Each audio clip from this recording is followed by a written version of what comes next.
What is up, guys? This is your boy Sophia Simmer. To ask for more information regarding The Sims 4, if you guys like news, updates, and discussions, please hit the sub button. And if you guys enjoyed this video, please hit the like button. I also do have an affiliate link with Instant Gaming to bring you guys cheaper Sims packs. If you guys click the link in the description, type in Sims, there'll be a bunch of deals, and I do get a small commission. Once again, thank you so much for using my link. I also do stream on Twitch Wednesdays and Fridays, but I'm only going to be streaming Friday this week. If you guys haven't already, please hit the follow button over there. The streams are lit, and again, thank you guys so much for the support over there too. Without further ado, let's get into the content. Now, this is some juicy information. There's been a lot of talk of a next pack refresh coming to The Sims 4. Now, a lot of people think we are getting a pack refresh because of the XDX drop. There were a bunch of medical signs that represented the Get to Work hospital. A lot of people feel like because of that, there's like an Easter egg. I think the Sim Guru mentioned people think that there's a pack refresh coming. All that has been debunked by the Heifer Hen, so shout out to them again.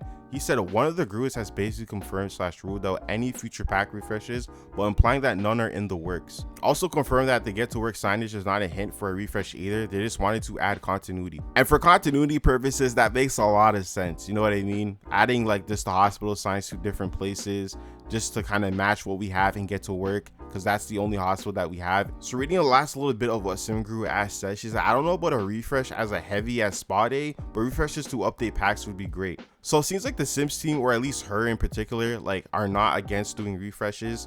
I did make a video talking about why I felt like they weren't going to do it, because again, it's time consuming, there's no money involved, they're spending more than what they're making because it's a free thing. But I guess getting the green light to do that is obviously from the higher ups. I could be wrong, again, I don't really know about how all this game development stuff works, but that's what it sounds like. And I feel like it would be definitely nice to get more pack refreshes. I feel like Get to Work is desperately in need of one. I did do a poll like a month ago asking you guys what pack needed a refresh the most. I put Island Living, Get to Work, and High School Years, and Get to Work had 55% votes. So a bunch of people want a refresh for Get to Work, and it makes a lot of sense. Get to Work is the first expansion pack that we got, and I feel like the gameplay does get like super repetitive. So a refresh for this pack is desperately needed, but there isn't any plan for the foreseeable future by this tweet that we see here. There are some packs that do need a facelift.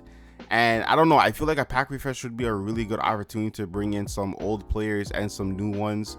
I personally don't care for Spa Day, but I can't lie, I feel like that pack refresh did a good job of kind of rebranding the pack. And I feel like Get to Work would have been a perfect refresh. I feel like it would have been nice to update the other jobs and even the aliens, of course. Like the aliens are okay, but they definitely are lacking compared to the other occults that we already have in the game. So there's a lot of areas that I feel like Get to Work needs to, you know, be like a brand new pack. And again, this is the first pack that came out. The Cynthia Ambitions was pretty ambitious, no pun intended. I'm sorry.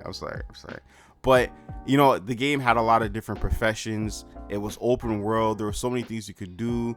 You know, it was very interactive, and that's not to say Get to Work isn't, but I do feel like with Ambitions there's a lot more you can do, and it feels rewarding because the world around you is changing. With Get to Work, it feels very enclosed and like nothing's really happening. And I feel like they definitely could have made it so like, you know, the world around you is changing when you do these things, when you save lives, when you investigate stuff, or you are a scientist and you're trying to make the community better. I don't know, those are just some ideas I'm throwing out, but there's so many things that they could do. So, but yeah, I really do feel like this was a missed opportunity. But at the end of the day, there is a lot of issues with this game, and I feel like getting the game in working condition is like what is more important right now than a pack refresh, sadly to say. But it doesn't seem like pack refreshes are discontinued, so most likely we'll get one in the future, but definitely not now. So heading on over to the X, Sims Direct did post on Twitter to say, we've been made aware of the players having issues accessing the Sims 4 games through the EA app, including failed to launch errors and owned packs not showing up as owned. Our team EA Help is working hard to investigate solutions with fixes. Lastly, they said on Monday the team rolled out a fix for the update available loop taking place and is continuing to work on resolving the above issues. We thank you for your patience and we'll keep you updated once we have more information to share. Now, there was a bunch of responses to this tweet. Sailor Rose said, maybe this is a sign to never force players to download this godforsaken app until it's properly finished, or at least let people have origin back until it's fixed. I feel like a lot of us can agree that this app feels very beta. It doesn't feel complete, and it doesn't make sense to force players to play an app that doesn't work. I've said this so many countless times on all these EA app videos, so I'm not going to repeat myself. Again, they should be working on fixing the issues. People are spending their hard-earned money on games that they want to play on the EA app and they can't play it. And this whole like, oh, this pack is not owned and You know, this updating error and all this other stuff is just ridiculous at this point. I feel like there's just no quality assurance with a lot of things that EA does, whether it's with the Sims 4 or the app itself. There are so many just like back-to-back issues, and it's just really annoying. Another comment by Dovelet Sims, I could be saying that wrong, but they say, thank you for finally communicating about being aware and working on this major issue preventing so many of us from accessing the game. Even if you don't have solutions yet, the transparency and progress updates makes a world of a difference. I agree that the transparency is good, but I do feel like they should have been on top of this from the moment that it happened. All they did was repost what EA Help said, which is, I know their team, but everyone is looking towards the Sims Direct for, you know, the communication. It's kind of weird how they took so long to post this, because this was August 23rd, and I believe the issue happened, I think on the 20th, I'm not too sure, but it was like, you know, a few days later they went and posted this. So again, it just makes no sense, like why we have direct communication with Sims if they're not being direct with us when stuff happens right away. Lastly, there's been talks of a redesigned managed world screen in the near future. Shout out to KP Games for sharing this information. It shows a LinkedIn profile of an experienced design intern that's listed their project. It says lead end-to-end design process and decisions from initial ideation to final design and pre-production phase. I don't know if I even said that right. Lead brainstorm workshop considering 7 different play styles, conduct user research, build wireframes, initiate and drive usability tests from creating research planning documents, recruiting participants, and facilitating playtests that lead player-friendly design solutions. Present in front of the design team and leaders at 2023 EA Intern Fair. So obviously when you read this, it seems like they're working on making the world manager selection a lot better. I'm not gonna lie, I don't think it's bad. I feel like it's definitely user friendly. I like that once you create your sim and you go into the world, it gives you an option of whether you want to play in.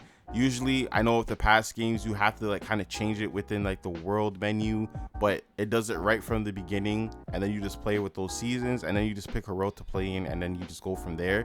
I don't think it's bad. I don't think it needs an overhaul. I feel like there's a lot of other things they could definitely focus on. But I mean, comment down below how you feel about this. Do you feel like the managed worlds needs like an overhaul? I think it's fine. I think they cleaned it up nicely from like the last time they updated it, but that's just me. But yeah, that's all the information for today. If you guys made it to the end of this video, I appreciate you guys so much. Thank you guys so much for the support. It means the world to me that you guys watch my videos and comment and all that stuff. So again, thank you so much. This has been your boy Superior Simmer. Stay cool, stay awesome, stay simming, and have a good day.